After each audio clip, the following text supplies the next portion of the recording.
Hey to Chiro Hustle. Sit back and learn from the greatest influencers in the profession.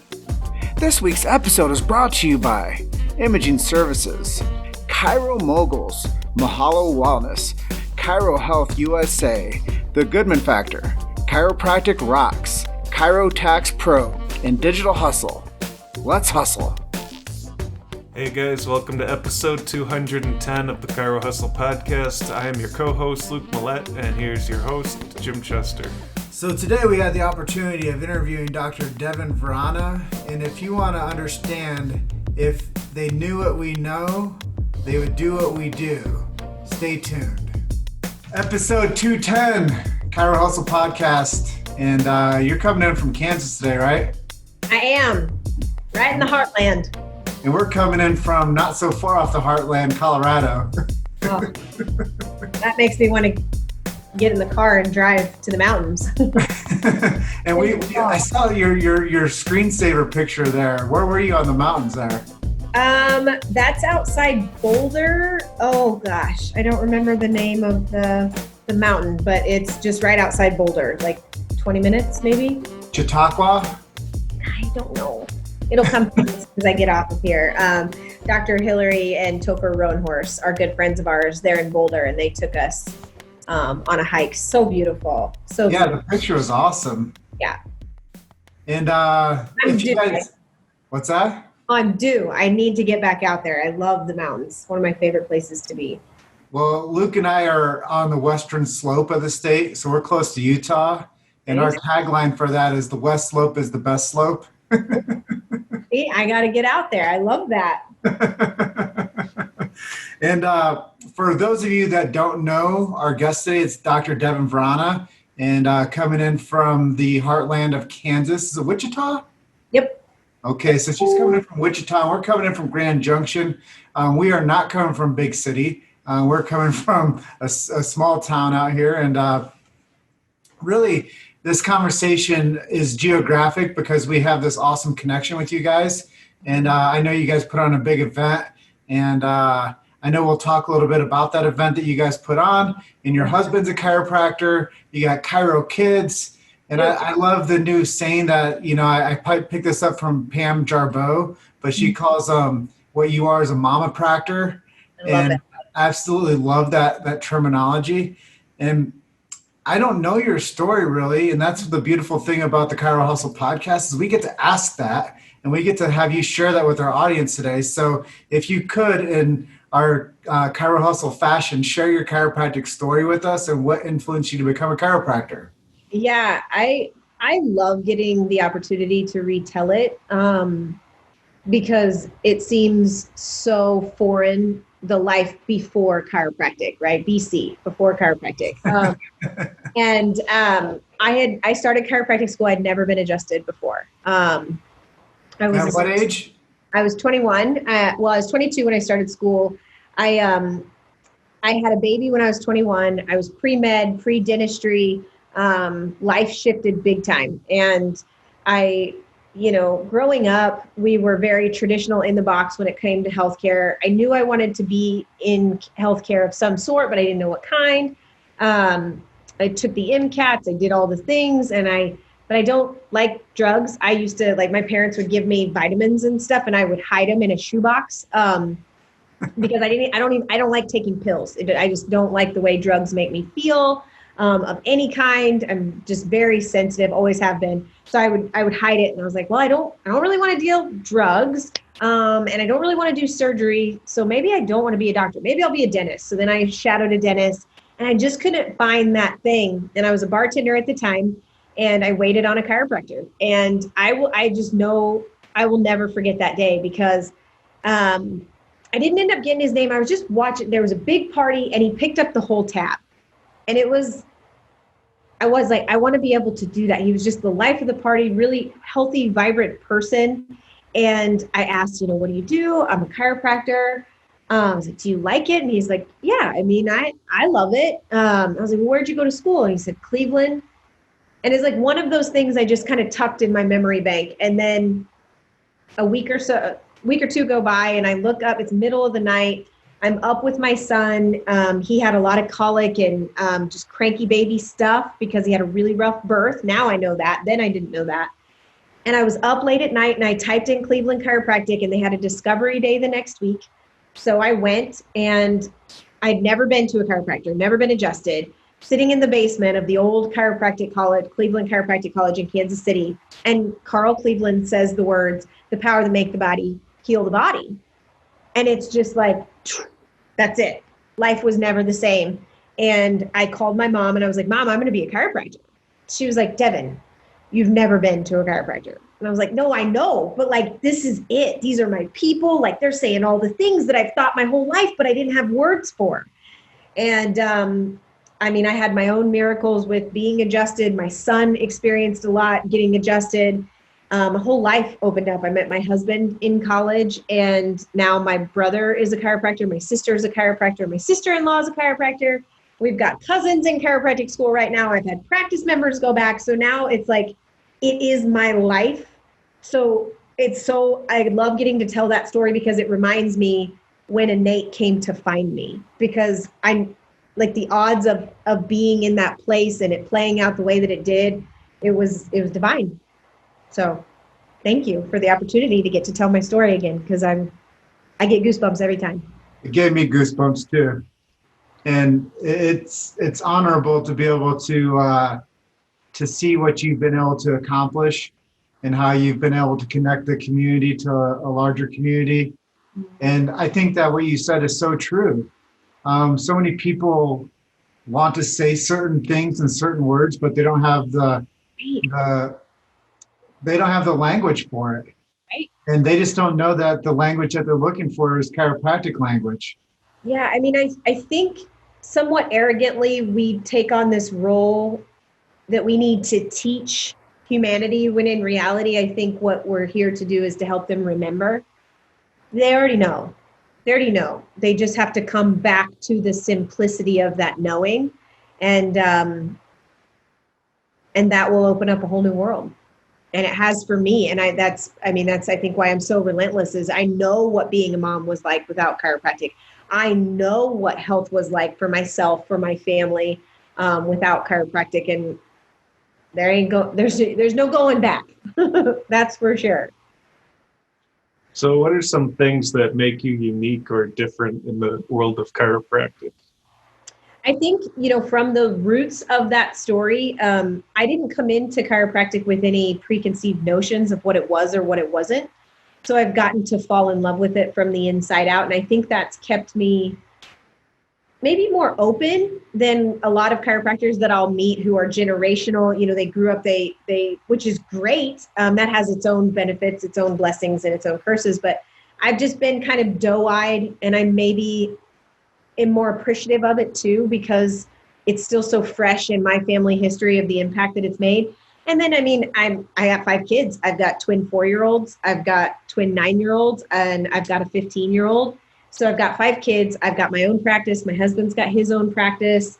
I traveled when that's a thing, to speak and teach. And so, I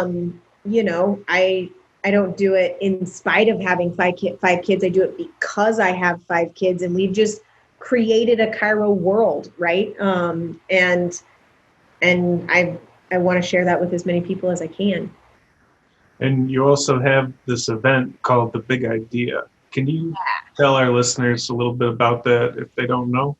Yeah. So, get the big idea and all else follows, right? Like it's one of those things that it is so true. When you get the power on the inside and its bigness, it changes the way you live and experience life. And so what I found, I was going to Cal Jam and ChiroFest and Mile High and Focus, and I was going to all these things, and I would meet all these amazing speakers, and we went to Tony Robbins, and we were going to all these events, but then I would come home and I wanted people to be able to see what I saw. I wanted them to be able to hear what I got to hear.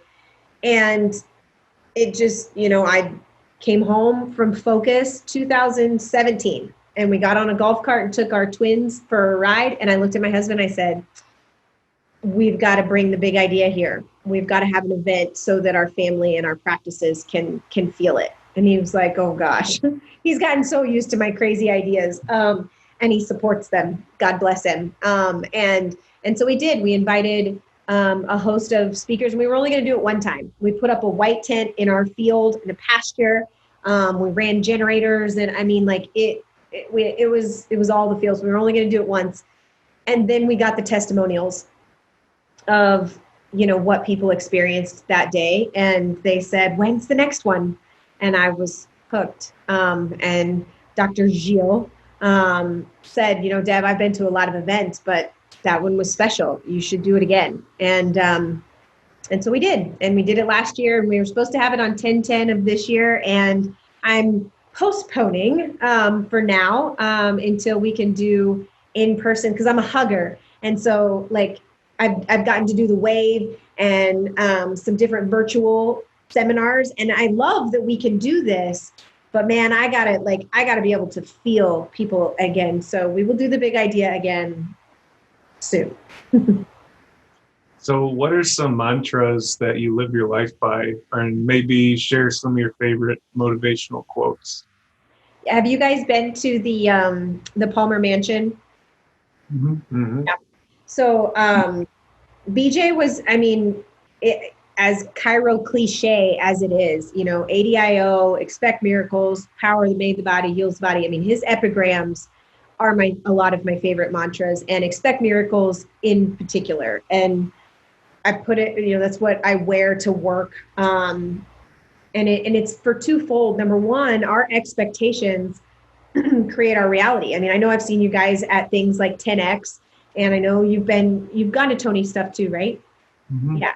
So like we know, we get it. We get the secret that thoughts become things and they create our reality. So it reminds me that what I expect to happen will govern the kind of trajectory my life, my practice is on. And so expectations are a big deal. And I have to remember to catch myself of, am I expecting good or am I expecting bad? Because that navigates, well, what do I want to expect? I want to expect a miracle. And that opens me up to two things, in that it's all a miracle. Two cells come together, form a baby. I've grown 5 humans inside my body. So, I mean, I say that out loud, and that's like, that takes my breath away every single time I say, life is a miracle. Every single step. I've held my mother's hand when she took her last breath. That is a miracle. This gift of life is a miracle. And why I love it so much is because Joe Dispenza said, we all call out for miracles, but yet we want control. We want to know how it's going to play out, right? We want to know the steps of how it unfolds, but miracles only exist in the unknown. So we have to have our hearts open to the unknown. And so expecting miracles to me is, holding a vision for possibility and expecting good things to happen. So that's my favorite. That's my daily. Well, your genius flow, I think, is going to touch a lot of lives out there when people do listen to this episode. Talking about the genesis of creation and how 2 cells come together in the last breath of a lasting life. And when you think about from cradle to grave message, there's a bigger idea there. Right. And there's a lot of life now for your little ones to walk down a journey with you as being somebody that is certain in their vision and that has created the life because you didn't have the words for it. Now you do. Right. And I think that's a beautiful part of your evolution as not only a practitioner, but as you say, a speaker and now an event holder. And when you start to realize the impact that one person can have, and when you do expect miracles, and when you do have a big idea, and when you do understand that the power that made the body heals the body, those messages, they transcend to generations now.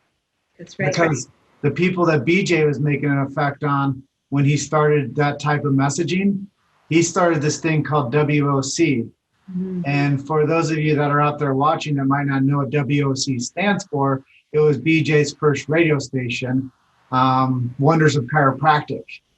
And I think when we look at the historical resonance of that, we're just an iteration of BJ's work.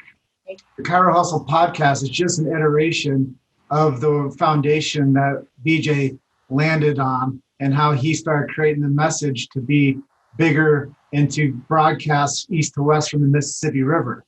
And I think when we think about life on that level and what you're doing now with your event and how you're raising Chiro kids and a Chiro tribe, and you have in-laws that are chiropractors and husband that's a chiropractor, what you learn when you're 21 waiting tables changed the trajectory of so many people's lives.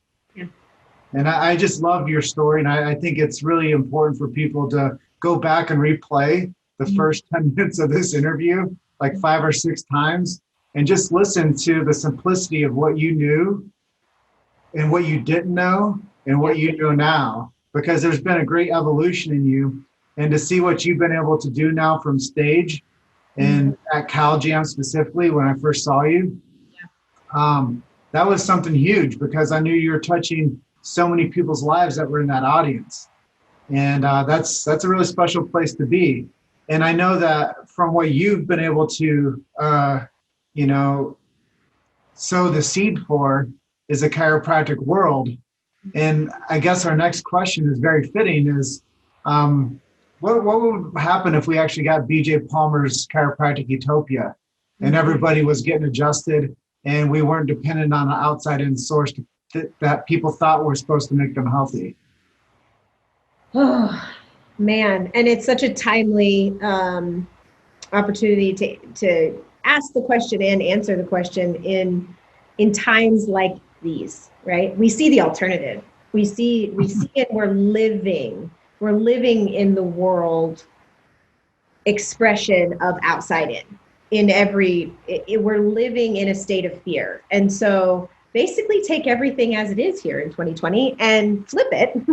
And that's what could be. And, I think that physically people would be stronger and they would be more in their, peak state, as Tony would say it. They would be more alive emotionally and mentally. I think we would be, more connected to our source, to our God, to our own potential, to each other. There would be more connection because we would be connected ourselves.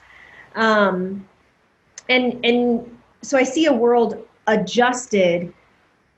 But again, for me, it always goes back to the big idea. I will never forget a friend of mine asked, if you had to choose between the adjustment and the philosophy, which one would you pick?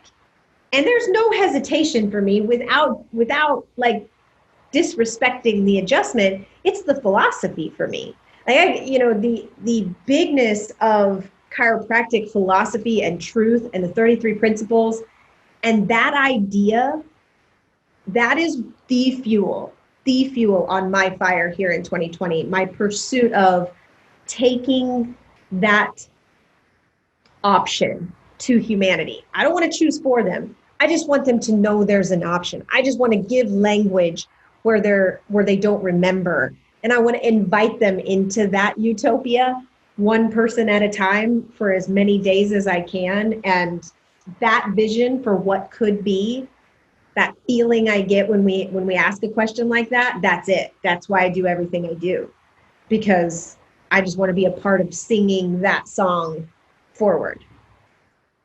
So where do you see chiropractic finding itself in 2040? Also a very timely question, because I've checked in on social media this week on some different things, and chiropractic's an interesting profession. We are one big, dysfunctional, boisterous, unique, and wildly powerful family. And, I think we're deciding the fate of chiropractic right now. And I think we will either continue to resist and control and argue over whose truth is the real truth and how we deliver it. And we will fight amongst ourselves while the fate of the world depends on our truth. And so we'll stay right where we're at for another 100 years. Or I think that we will, we'll go with the flow and we'll step in. And we called out for this. We asked for the world to wake up. We asked for an opportunity to have tough conversations. We begged for the opportunity to throw all the healthcare, government, school conversations on the table and go, man, the machine's not working. So this is our time. I think, the Goonies, when they're like, it's our time. It's like, this is it. This is what I think chiropractic. So I believe if each chiropractor will step forward into being a better version of themselves and playing nicer in the profession and becoming more collective mindset, we're unlimited. We are unstoppable. This is it. We will be the Avengers of our lifetime. And if we continue to pout and throw fits and argue amongst ourselves and hide and sell out and some of the things that,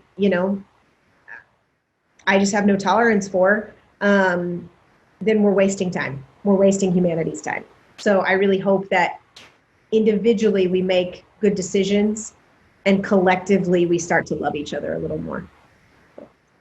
Well, you fired me up with that answer. I've been watching the trends as well, and I've asked this question over 800 times, I think. And I always get a response that gives me some type of a gold nugget, like people say, oh, we're going to share pearls of wisdom and gold nuggets all day. And, when I hear that messaging from you, my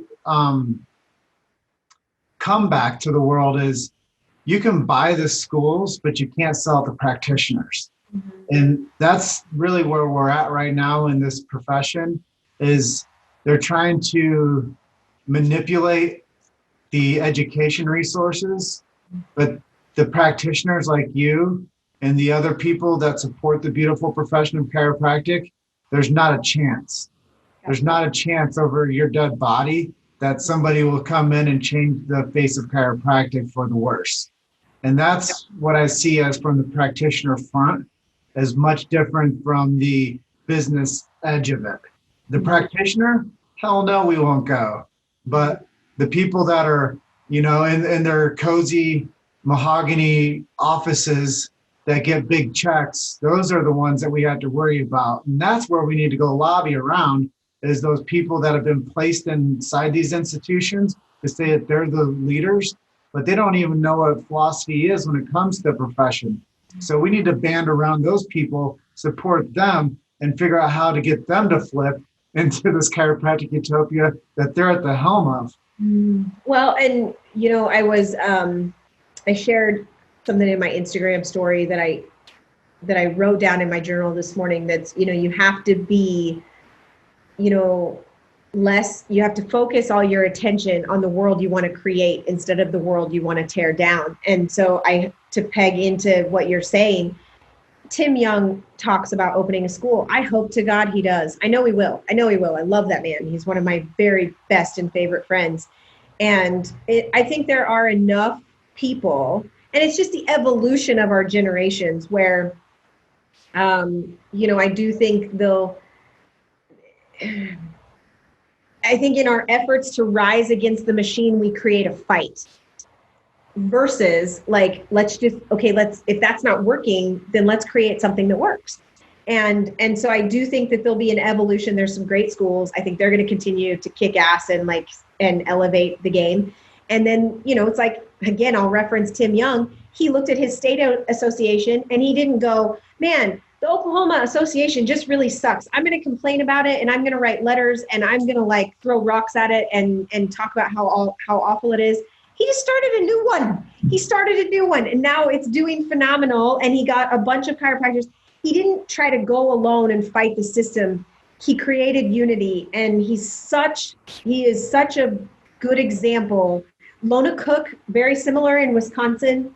They saw what was not working. they began a new one, and it's not, they just went, okay, that's not working, let's do this. And it's the evolutionary process. And I think we'll see more and more of it in chiropractic, but that urge to fight, I just kind of want to hug everybody and be like, can we channel that in a nurturing direction? That's the maternal side of me. That's like, I know we really want to like punch it in the face, but if we could just like channel it this way, it might be more constructive. Well, I love that you used the word that I was going to use, is nurture. And as marketers, Luke and I have realized that if you have a list and you nurture it, you can get people to take action. So I think we need to put all the chiropractic presidents on a list and nurture them and figure out how to get them to come back to the light side and start talking about innate intelligence and subluxation and the power that made the body heals the body, and bringing back the old resonance of what chiropractic is to those campuses. And really, that's the big vision of Hustle, is eventually we want to have a student rep on every campus doing interviews. And we want them to start matriculating the message of chiropractic to their local communities, to where people know that that's where you go to for real health.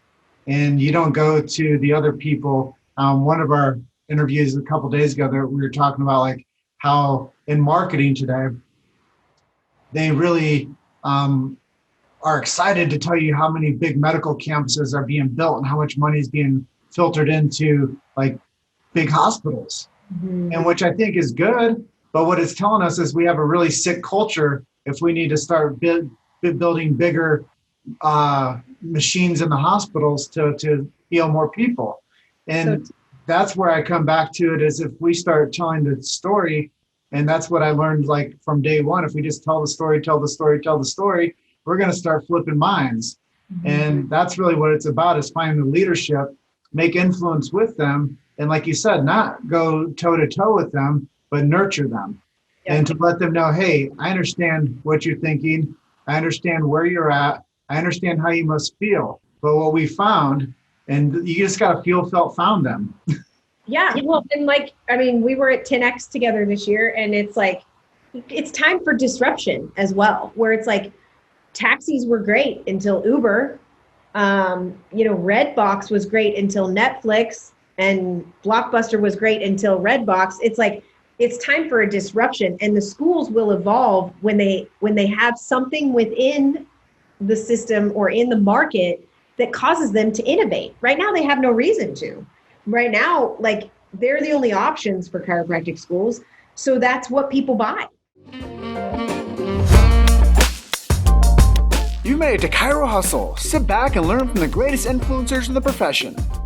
This week's episode is brought to you by Imaging Services, Chiro Moguls, Mahalo Wellness, Chiro Health USA, The Goodman Factor, Chiropractic Rocks, Chiro Tax Pro, and Digital Hustle. Let's hustle. And so it's like, well, somebody's going to have to come into the market and disrupt it to push everybody else. And so, I mean, who better? We're full of rebels and black sheep. It's like, imagine I'm holding space for the vision of like a Tim Young, Billy DeMoss school of chiropractic. Can you imagine? Like, I can actually. I told Tim, I was like, you ever start that school and you need like a professor to come in and like, you put me to work, sign me up. I am game, like that. And it's coming. I really do. Hopefully I can teach marketing. There we go. So can you tell us who some of your heroes are and some people that you've looked up to? And if you could pick any one person to have dinner with, who would it be? Oh man, so many. Within the chiropractic profession, I mean, I've mentioned Tim. He's like my brother. So Tim Young, Steve Hayes, who runs Pinnacle, Dr. Richard Yinney was absolutely one of my most foundational influences. Jeannie Ohm, Heidi Havoc. Gosh, I mean, the whole line of Cleveland family, because that's where the roots of my philosophy came from. Outside the profession, I have been wildly obsessed with Martin Luther King my whole life. So drawn to everything he stood for. JFK, those heroes that really stepped forward in big revolutionary times in history. And then, cliche. Absolutely, hero of all heroes is my mom. And she passed 4 years ago.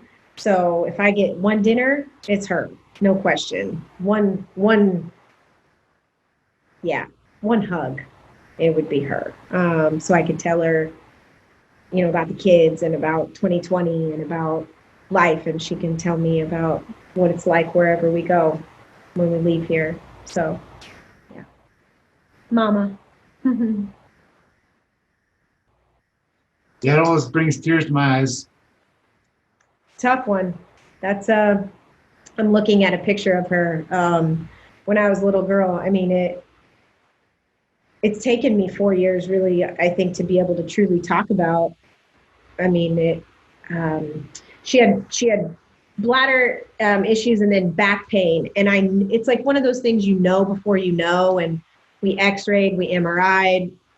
Cancer was, I knew, and it's like one of those times when I didn't want to know the things I knew. And I'm so grateful that I got to travel those last few months with her, and be there with her last breath. But yeah, ouch. It's like mom is the North Star, like they make life make sense. And I know you understand. And I've had to, it shook that alignment, that whole above, down, inside out. It shook it because I didn't trust God anymore. It's like, well, what, you're just going to, take every, it really has had me more vulnerable than I could have ever thought I would be at this age. But I have more respect for life. I have more respect for my time with my children, with this season of life, with my, relationship with my dad and my siblings. And and in so many ways, like I'm closer to her now. But it's taken years to get there. Yeah, it's a big wake up for us when we realize how fragile life is and how valuable our time really is.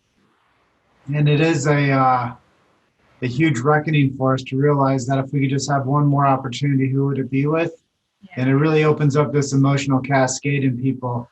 And a lot of times we get to like the little girl heart or the little boy heart of this professional on the other end of this interview. And they get a chance to really be vulnerable with that question. And it opens up a lot of passageways for us to have like a deeper rooted conversation, which I thought we were missing with Hustle for a while. We spent so much time talking about business success and marketing strategies that we forgot to talk about what really connected us with our source. Yeah. And that's really one of the questions that we've reinvigorated into our questions. And just because I think that it touches down to a different level on people. And it lets people see in our audience and who listen to these shows, like who the person is that is laying hands on their practice members on a day-to-day basis and why they do what they do. And when your practice members listen to this and you share it with your audience, they're going to know who you really are. Well, and it's like I don't wear a mask. And I have that's a whole separate conversation. And it's not really a soapbox thing as much as like physically, like I freak out, I panic. Like there's a whole deeper issue there, but patients come in, and this week I had a deeper conversation with a woman, and she was like, and she's petrified. I mean, gloves, mask. I don't understand why you won't take this seriously. And I said, I do take this wildly seriously, just not for the same reason that you do. And she shared, well, I had lost a daughter years ago to a virus. So they think, they never could tell her why. She lost a young daughter. And so I said, see, Susan, you have all these years of fear of dying. And after what I just told you about my mom, I have all these years of fear of not living. So we're experiencing this same year and all of its challenges, but I know that I could go anytime and I'm not going to waste a minute. And you're afraid that you're going to go at any minute. And we ended up, in tears and she's come for a lot of years and she's like, I'll never leave this practice. And thank you for taking the time to, and so we don't, I think taking time to have those conversations, because death and birth are two things that relate all of us. we all know birth, we all know death. And so we got to have some of those tough conversations right now. And I think it will restore that human connection. So what are some things that you've tried in the marketing world that completely did not work at all? And what did you learn from it? I am really blessed that I started out in Pinnacle, and that, foundationally, Steve just doesn't recommend a lot of marketing, very referral based. So he, from the get-go was, referral. But what I can say is, like, what was always uncomfortable for me early on, we did different events, and I don't like to sell, even like with the big idea, right? You have to sell tickets, or people don't come. And I'm not good at selling. If you gave me this cup and I could sell this cup, if you tell me to sell Chiro Hustle, I can sell Chiro Hustle. But the second that I have to sell myself as a chiropractor or the ticket, something goes off. And so what I would say to the people who are like, I don't sell, or I don't like to sell,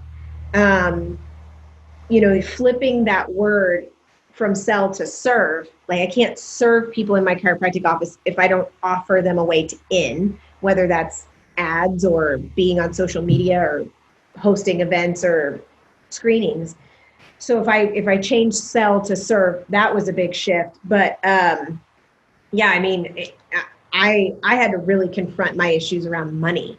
That's my big, it was just like that poverty mentality. It's like, I could have had the best marketing team on the planet, but there was still this inability to receive within me. And so, regardless of what you choose outward, you got to get right inward to be able to receive that. And so as people plan their marketing and advertising and their social media presence and branding and all the things, it's like, make sure to do some internal checks about where you are with money and what words like sell and serve mean to you. And that was the biggest game changer for me, because nothing I tried worked because I didn't feel worthy to receive it. So that would be my advice there. Yeah, I think that's a different take than most people have ever offered on marketing. Is getting right with yourself is a fundamental when it comes to, I went out, I don't know if I ever told you this, but I did 600 screening events in 2.5 years. That's and crazy. I scheduled in over 3,000 new patients. And when I was doing that, one of the things I had as my mantra was go forth and serve, go forth and serve, go forth and serve. When I found myself to be a servant, the game changed. Oh, yeah. Like, I would schedule in 30 people a day, and people were like, how'd you do that? And I go, how couldn't you do that? Yeah. These people are looking for an alternative to like a better life. And if I don't tell them, I didn't know this till years after that, but if I don't tell them the truth about chiropractic, eventually someone else will mislead them with drugs or surgery. And I'm like, this is my turf. And if I'm out there to help people, hell no, I'm not going to tell people something that's going to make them feel good. I'm going to tell them something that they need to hear. Whether people didn't receive that or not, I didn't back down. And I learned Sid Williams dropped the keys. And I'm like, this isn't a belief system. This is what's going to change your life. Like, you can believe in the Easter Bunny. You can believe in, Santa Claus. But chiropractic isn't a belief system. Yeah. Once you get adjusted, then you're believing. And well, and you mentioned, I don't know if we were on yet or if this was in the front end of our conversation where you were just bragging on your team and your relationship, how you guys know your lanes and you know what you're good at. And I just got to emphasize, like, if you're not, like, when I hear you say that, like, I feel it, like, that is real. That is your authentic gift, to be out there and be in that presence. And so when people are looking for marketers, when they are looking for help, I hope they go to people who have that kind of certainty and purpose around it, because there's so many like snake oil things, and so it's refreshing to hear somebody who's so passionate around service and has that Grant Cardone, like 10X, take it out there, get it out there. And it's rooted in that philosophy. That's really refreshing to hear. Well, I mean, I want to Uberize the chiropractic marketing system. I want people out there under every tent that you can buy. I want every tent that people can buy at every store with the chiropractic market underneath it saying, come see the chiropractor. Well, and we need it. We need it. We don't get any further if we don't have that. So yeah, we need grassroots approach to people out there hustling. Yeah. And we need to reward them. Mm-hmm. Yeah. Yep. I'm a big fan of the hustle, especially when it comes from that place. Hustle for the sake of hustle is exhausting, but hustle for the sake of humanity, that's something I can get behind. We need human Facebook ads. There we go. So let's go back to this education source. I know that a lot of people you have experience with going through chiro school, and you've had experience with family members now. What's maybe one piece of advice you give to chiropractic students, maybe pre-chiro, maybe somebody that's struggling in the chiro program? And I have a second follow-up question to that too. Without a doubt. It's don't take yourself too damn seriously. There's no time in your life like chiropractic school. Everybody told me college is going to be the best. It's going to be amazing. You're going to love college. And college was fun. Chiropractic school? Oh my gosh. Like, these are your people. Like, you take college and then you take all these like-minded, like-hearted, well-adjusted. I mean, I had more fun in one semester of chiropractic school than I think most people have in their lifetime. And one trend that I see happening, and one thing I definitely experienced in myself, was I was in such a hurry to get in practice, and I was in such a hurry to have the best technique and have my practice ready to rock and dot all the I's and cross all the T's, and my brand's going to look like I was so living in the future that I missed, and I had a great time, but I've always been living like 3 to 5 years ahead of myself, because I've got maybe some of the single mom self-preservation stuff, but like, God, you guys have fun. Please, please, please soak up and have fun with these people to your left and your right. They're going to be some of your most amazing contacts down the road, and, do seminars, but do them because they're fun. Do them because they make you understand yourself and life more. Don't do them because you're going to get more from it. Like, it's just like, just lean back with everything. It's all so serious. Like, you have the rest of your life for that. Just be in chiropractic school, be in all of it, and enjoy it. Do you think that they should pick their schools based on geographic location? Yes, if the geographic location makes them happier and more alive version of themselves. And like, for me, I picked the geographic location of Cleveland. I looked at Logan, and I dreamed of going to one of the coasts, but I stayed in Kansas City because I had a son and I was close to home, and I don't regret that at all. So I would do it for what feels most in alignment with your family, or with, if you're somebody that you're going to practice close to home, go to school somewhere else, because you'll have plenty of time to come back home. Like, the schools are phenomenal now at like flying you out there and letting you tour, and like, go taste the rainbow before you land on a decision, because when you go to these campuses, something's going to speak to you, and just trust that. I love that. I think that your message is massive. I believe that you have no limitations on the influence that you'll make going forward in chiropractic. And I really believe that people resonate with you for the freedoms that you believe. I think that you have all the capacity in the world to change so many different hearts and minds with just living the authentic life that you've cultivated for yourself. And I love the advice of living for today but also vision casting for the future. And I also love the idea of understanding that there are options and selections, and that the more that you know, the better decisions you can make. And I also love the fact that you said, hey, I have a son, I'm staying close to home. And sometimes the decision is based on family. So sometimes people want to make others feel like they didn't make a good decision because they wanted to be close to mom and dad, and they should have gone somewhere else based on a philosophical stance, or they went to a medical minded practice like school. And people always want to judge the reasoning behind why other people make decisions. Yeah. I'm so glad you said that about the philosophical, because there are some really amazing schools, and I commend them and the amazing leaders that are running those schools. I didn't get a green book until I was a year or two,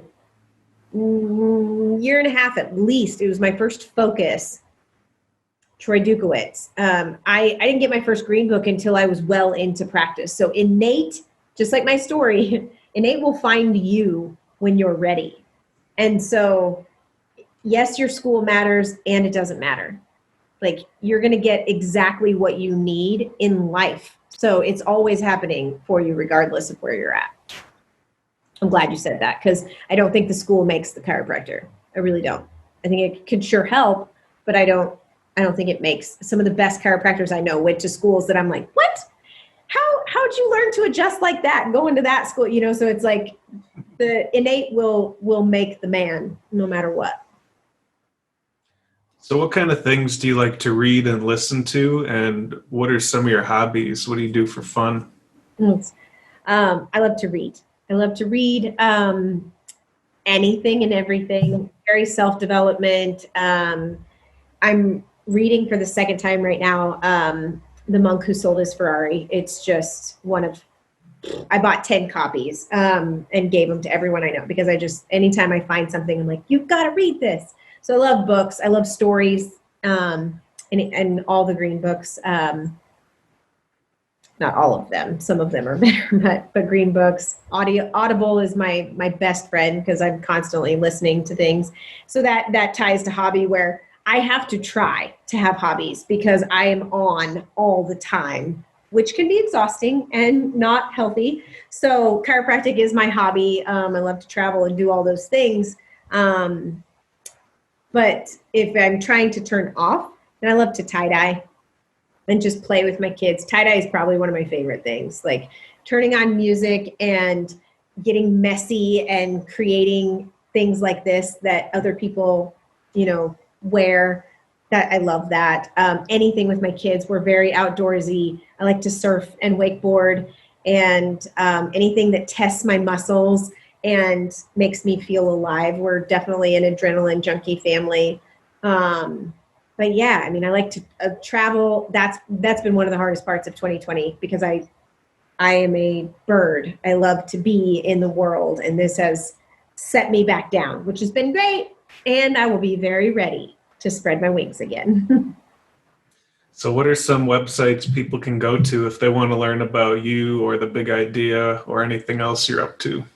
Just devinvrana.com. I try to keep it simple, and on there I'm getting ready to get a podcast going, inspired by wonderful people like you, called If They Knew, based on that. Every chiropractic seminar I've ever been to, if they knew what we knew, they would do what we do. So just going to collect some conversations and share that there. And Facebook, Devin Vrana, Instagram, Devin Vrana. And the big idea, I'm waiting for Innate to whisper in my ear. That is, I guess, the only thing that I would shout out to chiropractors is, let it come from here, and it'll always be right. Let it lead from your heart, because anything I've thought of up here, it's okay.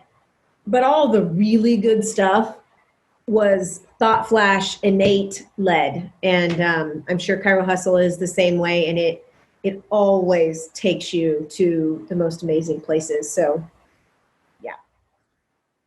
Yeah, it's great to hear your message. And Chiro Hustle did come from a thought flash. I was walking around a park one day listening to one of my favorite podcasts called I Love Marketing. And we were originally going to call our podcast The Chiropreneur, for chiropractic mixed with entrepreneur. And I'm like, eh. And then we were going to call it I Love Chiropractic Podcast. Mm-hmm. And I was like, eh. And then I was listening to Gary Vee, like you mentioned earlier. And he was like drilling this like word hustle into me. And I'm like, all I've been doing for the past 2 years is hustling chiropractic. I've been selling it everywhere I could go. Like if they let me at any place, I'd put a tent up and I'd sell it. So anyways, that's how we came up with the message of Chiro Hustle, because I lived it. So it was a part of my innate, and now it's a part of a legacy. And when you're ready to do your show, let me know if you're looking for guests. You bet. Of course. That's you guys, like I said, when you had asked me before we started in the conversation about, like, do you remember when we first met? And it's like, you're such a part of the fabric at all the events that I feel like I've known you much longer than I've actually known you. So thank you for what you do to keep the profession honest and good and growing. We need it. Well, we do this show to preserve free speech in chiropractic. Love that. And to document the profession. And I think both those things are absolutely necessary to perpetuate greatness and truth. So having you on as one of our guests, that helps us with our core mission. Mm-hmm. And being able to build a bond with you and a friendship with you. We never know what's possible until we just keep on doing the right thing. That's right. ... Because this is, it's like the slingshot. It's like we're all kind of back here at this point just waiting, and it's going to take off bigger and more beautiful than we can imagine. And I'm ready. We are too. Well, we want to both thank you so much for being our guest today and being episode 210 of the Chiro Hustle Podcast, and taking us up on the opportunity to share your story. Yeah, more to come, I'm sure. Thank you both for your time and energy. Thank you, and we want you to enjoy the rest of your evening. You as well. All right. Nice talking. Hats off to you. Right. Bye, guys. Talk soon. See ya. Thanks for listening to Chiro Hustle. Don't forget to subscribe and check back next week to continue hustling.